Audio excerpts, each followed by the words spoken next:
Il existe de nombreuses raisons pour lesquelles eh bien, les gens ne se lancent jamais dans un projet d'une activité secondaire. D'aucuns vont me dire, Franck, moi j'ai pas du tout envie de me lancer dans une activité secondaire, mon travail me suffit, je fais 35 heures, ou beaucoup plus, ou beaucoup moins, j'en sais rien, et j'en ai pas envie. Mais il y en a d'autres, et une grande frange de la population va avoir tendance à dire, moi j'aimerais bien, mais, et c'est le mais qui m'intéresse. La première raison, allez, quelques éléments de réponse de ma part, les 4 principales raisons. Première raison, elle peut passer quasiment inaperçue tellement qu'elle est... Oh, ça pourrait être une lapalissade, comme on dit. Elle peut vous paraître simpliste, et pourtant elle est vraie. C'est la peur. Oui, je suis pas en train de mentir. Beaucoup de gens ont peur d'augmenter le revenu. Alors, c'est pas la peur d'augmenter ses revenus, c'est la peur de commencer quelque chose, la peur de l'inconnu. On peut diviser ça en 2 peurs. Que se passe-t-il si j'échoue ? Je crée une entreprise, je crée une activité secondaire, et qu'est-ce qui va se passer si j'échoue ? Et là, vous tombez dans le fantasme, le truc de dingue. C'est limite, je vais mourir. Tu vois, ça devient tellement irrationnel que je vais tout perdre, je vais dormir sous les pans. C'est un petit peu ça. Donc travaillez, c'est pas l'objet de cette émission, mais travaillez là-dessus. Deuxième peur que l'on retrouve souvent, c'est que, alors ça va vous étonner, mais qu'est-ce qui va se passer si je réussis ? Ou si je ne peux pas maintenir cette réussite. En clair, si je la perds. Donc la première des choses, qu'est-ce qui va se passer si j'échoue ? Dites-moi si c'est une peur que vous avez en tête. Peut-être que vous ne l'avez pas conscientisée, alors c'est peut-être le moment. Numéro 1, qu'est-ce qui se passe si j'échoue ? Et deuxième peur que l'on peut avoir, c'est qu'est-ce qui va se passer si je réussis ? Ou si je ne parviens pas à maintenir cette réussite. C'est à peu près la même chose. Le meilleur moyen de surmonter ces peurs, c'est de les affronter et de jouer la partie jusqu'à la fin. Deuxième peur, deuxième croyance négative qui vous empêche d'avancer, d'aller plus loin, c'est que, oui, vous allez faire la différence. Alors là, vous allez me dire, c'est bien de faire la différence.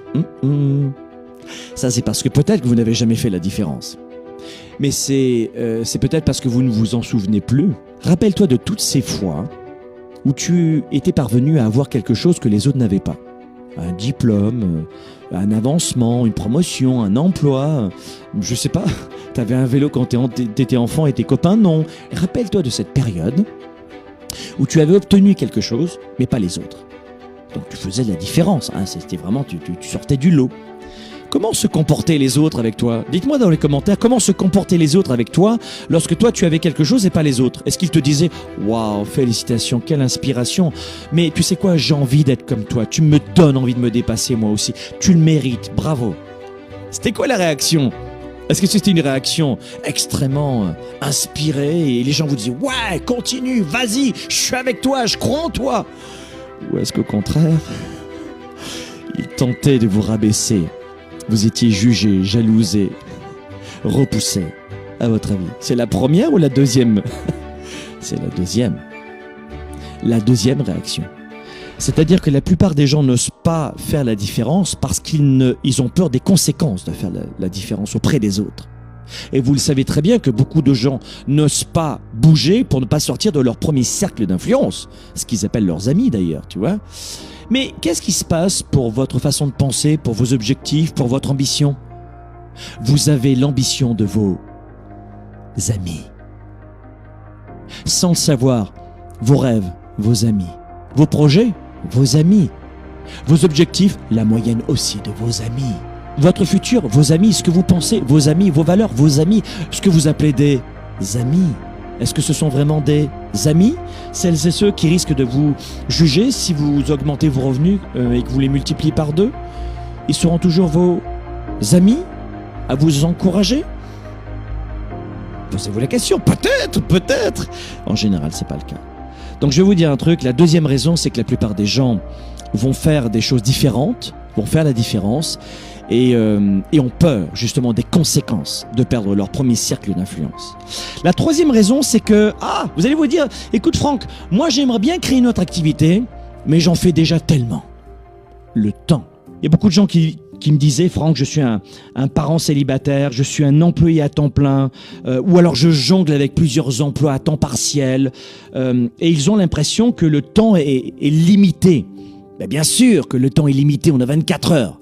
Mais il y a quand même des gens qui ont un temps limité comme nous, c'est-à-dire 100% des êtres humains qui ont eux aussi 24 heures. Sur la planète Mars et Jupiter, je ne sais pas, mais pour nous, la plupart d'entre nous, les humains, c'est limité, hein, tous les mammifères, tout le monde est vivant, c'est 24 heures. Bon, très bien. Mais l'idée derrière laquelle la plupart des gens pensent qu'ils n'ont pas la capacité d'avoir plus de liberté d'action dans leur journée, ça c'est faux. On perd un temps considérable. Quatrième raison pour laquelle la plupart des gens ne démarrent pas une activité secondaire, et en ce moment c'est primordial dans cette période de crise économique. Il faut vous réveiller. Beaucoup de gens attendent les aides de l'État, et c'est pour ça que souvent ils passent beaucoup de temps à commenter l'État, à commenter les politiques, parce qu'ils dépendent d'eux. Mais quand tu ne dépends que des autres, quand tu crois que c'est ton président qui va te sauver la vie, t'as tout faux.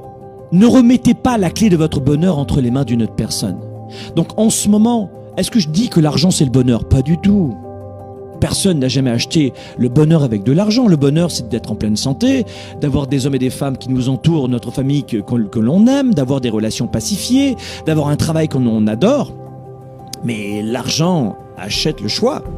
Il existe plein de façons de réussir sa vie, d'être bien, d'être accompli. Mais s'il existe une seule façon d'échouer sa vie, c'est celle-là même qui est axée sur le fait de vouloir plaire à tout le monde.